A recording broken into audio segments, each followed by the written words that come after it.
ತಿರುಪತಿ ಗರ್ಭಗುಡಿ ಮೇಲಿರುವ ಈ ಮಂತ್ರ ರಹಸ್ಯವಾಗಿ ಪಠಿಸಿದ್ರೆ ಐಶ್ವರ್ಯ ಪ್ರಾಪ್ತಿ. ವೀಕ್ಷಕರೇ, ಪ್ರಣವಂ ಭಕ್ತಿ ಟಿವಿಯ ವಿಶೇಷ ಪರಿಹಾರ ಶಾಸ್ತ್ರ ಸರಣಿ ವಿಡಿಯೋಸ್ಗೆ ಆತ್ಮೀಯವಾದ ಸ್ವಾಗತ.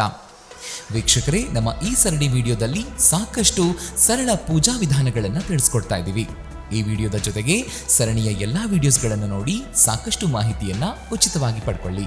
ಹಾಗೇನೆ ವೀಕ್ಷಕರೇ, ನಮ್ಮ ಈ ಪ್ರಯತ್ನದಲ್ಲಿ ಏನಾದರೂ ಲೋಪಗಳಿದ್ರೆ ಕಮೆಂಟ್ ಮೂಲಕ ತಿಳಿಸಿ. ಹಾಗೇನೆ ವಿಡಿಯೋದಲ್ಲಿನ ವಿಷಯ ನಿಮಗಿಷ್ಟ ಆಗಿದ್ರೆ ವಿಡಿಯೋಗೆ ಒಂದು ಲೈಕ್ ಕೊಟ್ಟು ನಿಮ್ಮ ಅನಿಸಿಕೆ ಮತ್ತು ಅಭಿಪ್ರಾಯವನ್ನ ಕಮೆಂಟ್ ಮೂಲಕ ತಿಳಿಸಿ. ತಿರುಮಲ ತಿರುಪತಿ ಗರ್ಭಗುಡಿಯ ಗೋಡೆಯ ಮೇಲೆ ಈ ಒಂದು ಅದ್ಭುತವಾದ ಮಂತ್ರವನ್ನ ಬರೆಯಲಾಗಿದೆ. ಈ ಮಂತ್ರವನ್ನ ಪಠಿಸೋದ್ರಿಂದ ಐಶ್ವರ್ಯ, ಸಂಪತ್ತು, ಸಮೃದ್ಧಿ, ಧನಾಗಮನವಾಗುತ್ತೆ. ತಿರುಪತಿ ಗರ್ಭಗುಡಿ ಗೋಡೆಯ ಮೇಲೆ ಬರೆದಿರುವಂತಹ ಆ ಮಂತ್ರ ಯಾವುದು? ಆ ಮಂತ್ರವನ್ನ ಪಠಿಸೋದ್ರ ಪ್ರಯೋಜನಗಳೇನು ಗೊತ್ತಾ?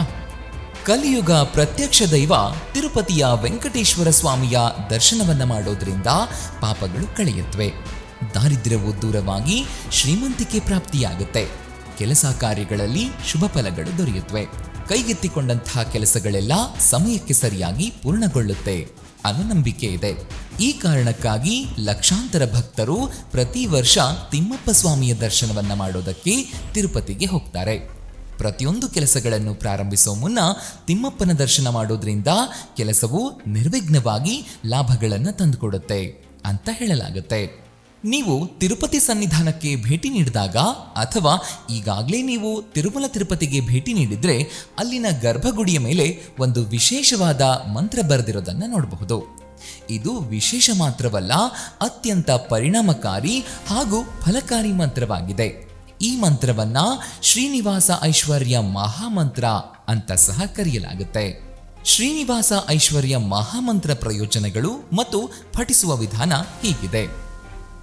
ಶ್ರೀನಿವಾಸ ಐಶ್ವರ್ಯ ಮಹಾಮಂತ್ರ: ಶ್ರೀವತ್ಸ ವಕ್ಷಸಂ ಶ್ರೀಸಂ ಶ್ರೀಲೋಲಂ ಶ್ರೀಕರಗ್ರಹಂ ಶ್ರೀಮಂತಂ ಶ್ರೀನಿಧಿಂ ಶ್ರೀಡ್ಯಂ ಶ್ರೀನಿವಾಸಂ ಭಜಾಮ್ಯಹಂ. ಶ್ರೀನಿವಾಸ ಐಶ್ವರ್ಯ ಮಹಾಮಂತ್ರ ಪಠಿಸುವ ವಿಧಾನ: ಈ ಮಂತ್ರವನ್ನ ಪಠಿಸೋ ಮುನ್ನ ದೇವರ ಪೂಜೆಯನ್ನ ಮಾಡಿಕೊಳ್ಳಿ. ದೇವರ ಪೂಜೆಗೂ ಮುನ್ನ ದೈಹಿಕ ಶುದ್ಧತೆಯನ್ನ ಮಾಡಿಕೊಳ್ಳಿ. ಪೂಜೆ ಮಾಡುವ ಸ್ಥಳವನ್ನ ಶುದ್ಧೀಕರಿಸಿ ಪೂಜೆಯನ್ನ ಮಾಡಿ. ದೇವರಿಗೆ ದೀಪ, ಧೂಪ, ಆರತಿಯನ್ನ ಬೆಳಗಿದ ನಂತರ ಈ ಮಂತ್ರವನ್ನ ಪಠಿಸಿ. ಈ ಮಂತ್ರವನ್ನ ಮನೆಯ ಹಿರಿಯರು ಅಥವಾ ಮನೆಯ ಯಜಮಾನರು ಪಠಿಸೋದು ಉತ್ತಮ. ಇದನ್ನ ಸ್ತ್ರೀ ಅಥವಾ ಪುರುಷ ಯಾರು ಬೇಕಾದ್ರೂ ಪಠಿಸಬಹುದು. ಈ ಮಂತ್ರವನ್ನ ಯಾವಾಗ್ಲೂ ಪೂಜೆಯ ಕೊನೆಯಲ್ಲಿ ಪಠಿಸಬೇಕು. ಮಂತ್ರವನ್ನ ಪಠಿಸುವ ಮುನ್ನ ಸಂಕಲ್ಪವನ್ನಿಟ್ಕೊಂಡು, ಅಂದ್ರೆ ಯಾವ ಉದ್ದೇಶಕ್ಕಾಗಿ ಮಂತ್ರವನ್ನ ಪಠಿಸ್ತಾ ಇದ್ದೀರಿ ಅನ್ನೋದನ್ನ ಹೇಳ್ಕೊಂಡು ಮಂತ್ರವನ್ನ ಪಠಿಸಿ. ಮಂತ್ರವನ್ನ ಪಠಿಸಿದ ನಂತರ ದೇವರಿಗೆ ಮತ್ತೊಮ್ಮೆ ನಮಸ್ಕರಿಸಿ. ಈ ಮಂತ್ರ ಪಠಿಸುವ ದಿನ ನೆಲದ ಮೇಲೆ ಮಲಗಬೇಕು. ನಿಮಗಿಷ್ಟವಾದ ಹವ್ಯಾಸ, ಆಸೆ, ವಸ್ತುವಲ್ಲಿ ಯಾವುದಾದ್ರೂ ಒಂದನ್ನು ತ್ಯಜಿಸಬೇಕು. ಮಂತ್ರವನ್ನ ಪಠಿಸುವ ಅವಧಿಯಲ್ಲಿ ಕೇವಲ ಸಾತ್ವಿಕ ಆಹಾರವನ್ನ ಮಾತ್ರ ಸೇವಿಸಬೇಕು. ಮಂತ್ರವನ್ನ ಇಷ್ಟೇ ಬಾರಿ ಪಠಿಸಬೇಕು ಅನ್ನೋ ನಿಯಮ ಏನಿಲ್ಲ. ಆದರೆ ನಿಮ್ಮ ಬೇಡಿಕೆಗಳು ಈಡೇರೋವರೆಗೂ ಕೂಡ ಈ ಮಂತ್ರವನ್ನ ಪಠಿಸುವುದು ಉತ್ತಮ.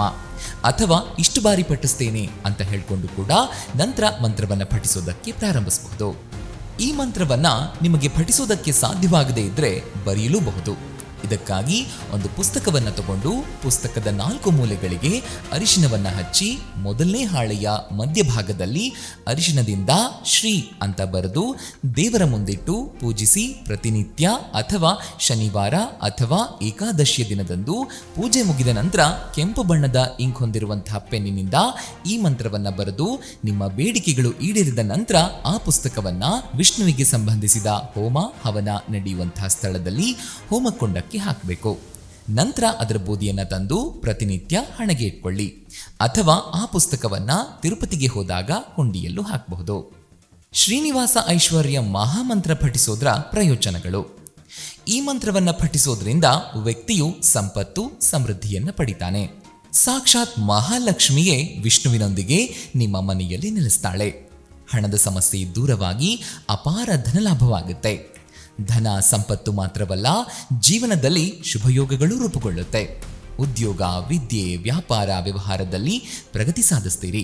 ಸಾಲದ ಸಮಸ್ಯೆಗಳು ದೂರವಾಗುತ್ತೆ.